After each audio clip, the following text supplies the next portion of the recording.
아멘. 오늘 읽은 마가복음은 다른 복음서들과는 다르게 문체가 짧은 것이 특징입니다. 어떤 굉장히 중요한 이야기를 할 때도 굉장히 굵직하고 간략하게 내용을 기록하기도 하는데요. 예수님께서 사탄에게 시험을 받으신 그 일을 오늘 본문 말씀은 12절과 13절 단 두 절로 기록합니다. 마태복음에서는 4장 1절에서 11절까지, 누가복음에서도 4장 1절에서 13절까지 긴 분량을 할애하는 것과는 사뭇 다른 마가복음만의 특징을 잘 볼 수 있는 예이기도 합니다. 이러한 특징이 있는 마가복음에서 긴 분량으로 다루는 내용이라면 조금 더 집중해 보아야 함을 알 수 있는데요. 마가복음의 첫 장인 오늘 본문 말씀에서 상당한 분량을 차지하는 바로 그 인물, 그분이 바로 세례 요한입니다.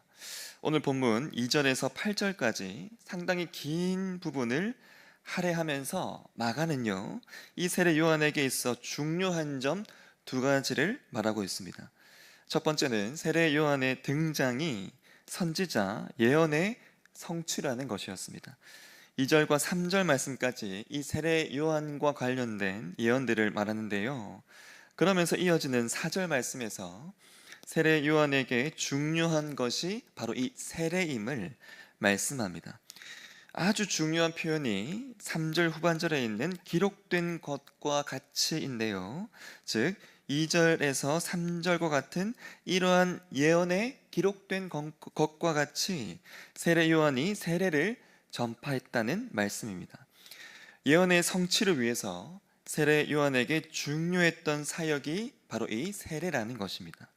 가장 중요하고요, 가장 주요한 사역, 세례 요한의 존재 이유와도 같은 바로 그것이 이 세례임을 말씀하고 있는 것입니다.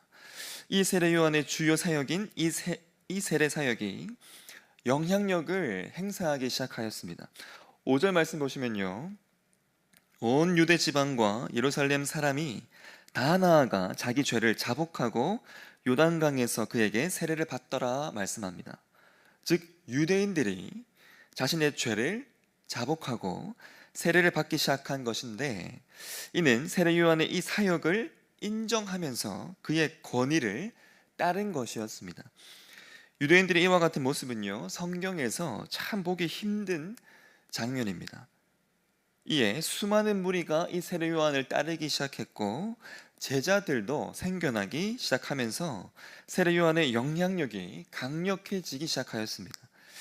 이 영향력이 얼마나 강력했던지 당시의 분봉왕이었던 헤롯 왕이 세례 요한의 눈치를 볼 정도였습니다. 마가복음 6장 20절 보시면 이렇게 말씀합니다. 헤롯이 요한을 의롭고 거룩한 사람으로 알고 두려워하여 보호하며 또 그의 말을 들을 때에 크게 번민을 하면서도 달갑게 들음이러라. 로마 제국의 위임을 받아서 세워진 분봉왕마저도 이렇게 눈치를 살필 정도였다면, 그 말을 들을 정도였다면, 그 정도의 입지라면요, 이 입지를 가지고 높은 자리에서 자신을 높이며 군림할 수도 있었을 텐데요. 세례 요한은 자신을 철저하게 높이지 않았습니다. 스스로 철저히 낮은 곳으로 처했는데, 오늘 본 말씀 6절 보시면 이렇게 말씀합니다. 요한은 낙타털 옷을 입고 허리에 가죽띠를 띠고 메뚜기와 석청을 먹더라. 충분히 부드러운 옷을 입고 고기를 먹으며 단 것을 마실 수도 있는 그러한 입지였습니다. 하지만 세례 요한은 이러한 6절과도 같은 행색으로 그러한 것들을 먹으면서 지냈음을 말씀하고 있습니다. 자신을 높이려 하다가요, 죄에 빠진 아담의 후손이라면 누구에게든 높은 곳에 있으면 자신도 모르게 자신을 높이려 하는 미혹을 받는 참 그 부족함이 있습니다. 안 그랬던 사람도요, 높은 곳에서 주인 노릇하려고 하는 것이 우리 인생의 부족한 모습인데요. 하지만 세례 요한이 정말 그러할 수 있는 그러한 곳에서 보인 모습은 자신 뒤에 오실 분을 계속해서 앞세우는 모습, 그리고 자신보다 높이는 모습이었습니다. 심지어 그분 앞에 자신의 부족함을 적나라하게 말하기도 하는데요. 7절 말씀에 이렇게 말씀합니다. 그가 전파하여 이르되 나보다 능력 많으신 이가 내 뒤에 오시나니 나는 굽혀 그의 신발끈을 풀기도 감당하지 못하겠노라. 여기에 이 신발끈을 푸는 일은 주인의 발을 씻기 위해서 가장 천한 노예가 하던 일이었습니다.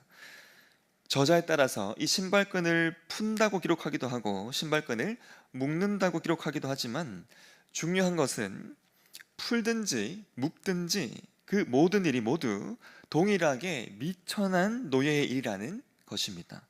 그런데요, 지금 이 세례 요한은 예수님 앞에 자신이 마치 그러한 존재인 것으로, 미천한 노예인 그러한 존재인 것처럼 말하고 있는 것이죠. 이는 세례 요한이 가장 높은 주가를 달리던 그 당시에 결코 쉽지 않은 모습이었습니다. 심지어 이 세례 요한으로서는 가장 자신이 내세울 수 있는 것, 그것조차도 내려놓습니다. 8절 보시면요, 나는 너희에게 물로 세례를 베풀거니와 그는 너희에게 성령으로 세례를 베푸시리라. 요한에게 있어서 다른 것보다도 이 세례에 있어서는 자신의 부족함을 말한다는 것, 이것이요 가장 힘든 일입니다. 자신이 원래 좀 약한 부분에서 자신의 부족함을 말한다는 것은 어렵지 않습니다. 의사로 치면 외과 의사가 스스로 피부과에서는 전문성에 떨어짐을 말하는 것, 이것은 오히려 당연한 일이죠.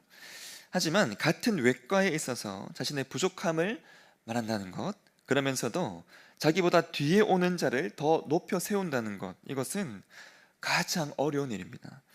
자신의 분야에서 수많은 사람들의 지지, 심지어는 제자들도 생기고 고위층들까지 영향력을 미치고 있는 그러한 상황이라면 보통은 그러한 것을 손에 쥐고 놓지 않으려고 합니다.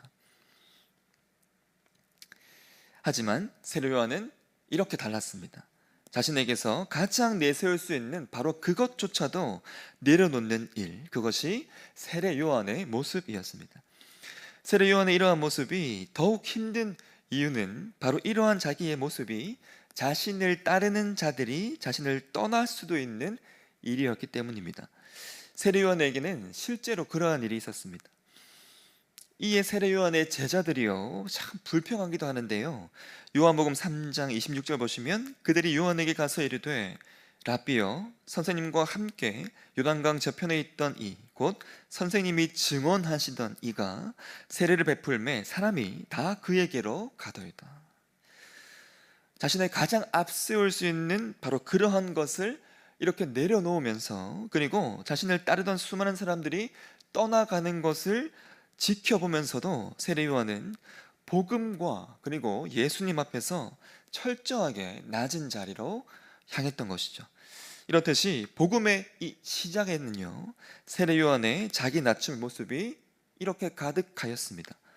복음을 앞에 두고 세례 요한이 보인 모습들은 온통 이렇게 자신을 드러내지 않고요, 낮추는 모습이었습니다.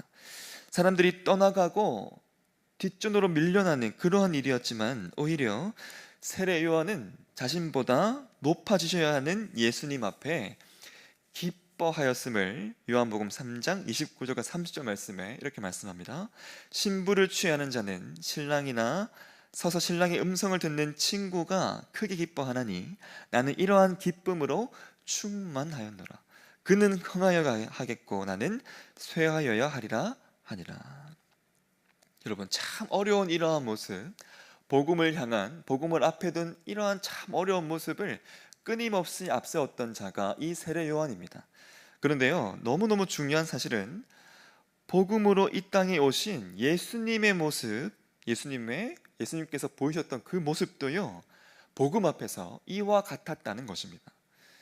복음 앞에서의 예수님 모습 또한 이와 동일한 모습이었다는 사실이죠. 예수님이 세례 요한에게 나타나셨을 때 하신 것은요, 세례 요한으로부터 세례를 받는 일이었습니다. 그런데 세례는요, 철저히 죄인이 받는 예식입니다. 세례는 죄와 전혀 관계없는, 상관없는 예수님이 받으실 만한 것이 결코 아닌 것이죠. 하나님이신 예수님께서 죄인의 그 자리에까지 자신을 끊임없이 낮추시며 세례를 받으신다는 것은 도저히 있을 수 없는 일이기에 세례 요한마저도요, 내가 당신에게서 세례를 받아야 할 터인데 당신이 내게 나아오시나이까 말하면서 예수님을 만류할 정도였습니다. 여러분, 사실 예수님 입장에서는 이 세례를 받으시기보다 세례 요한 앞에서 바로 성령께서 임하시고요, 하늘로부터 음성이 들리는 바로 그 일이 사람들로 하여금 세례 요한과는 차원이 다른 분이심을 분명하게 나타내실 수 있는 일이었습니다. 하지만 예수님은 이 세례받기를 고수하셨는데요, 마태복음 3장 15절에 예수께서 대답하여 이르시되 이제 허락하라, 우리가 이와 같이 하여 모든 의를 이루는 것이 합당하니라 하시니 이에 요한이 허락하니라 라고 말씀합니다. 예수님의 세례 받으심은요, 한없는 자기 낮춤의 모습이었던 것이죠. 이러한 예수님의 모습, 자기 낮춤의 모습은 예수님의 출신을 말씀하는 그 말씀에서도 우리가 볼 수 있는 말씀입니다. 9절 말씀 보시면요, 갈릴리 나사렛으로부터 오셨음을 말씀하고 있는데, 이 나사렛은 당시에 가장 낙후된 일명 촌동네였습니다. 살며시 감출 수도 있는 이 동네를, 이 출신을 이렇게 정확하게 알려줌을 통해서 낮은 곳에서 오시는 예수님의 그 모습을 우리로 하여금 볼 수 있게 하신 것입니다.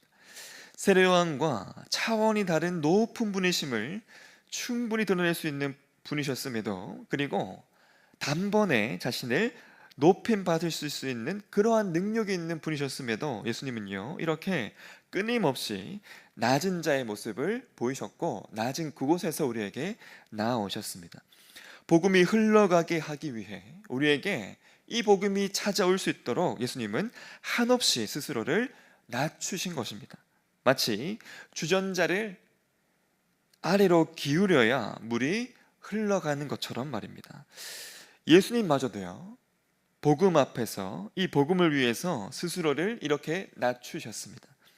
십자가에서 저주스럽게 죽으심으로 하나님으로서 내려가실 수 있는 가장 낮은 자리에까지 내려가셨습니다. 이를 위해서 예수님께서 육체를 입으신 그 일부터 한없는 자기 낮춤의 모습인데요, 이는 낙타가 바늘에 들어가는 그 일보다 더 어려운 일입니다.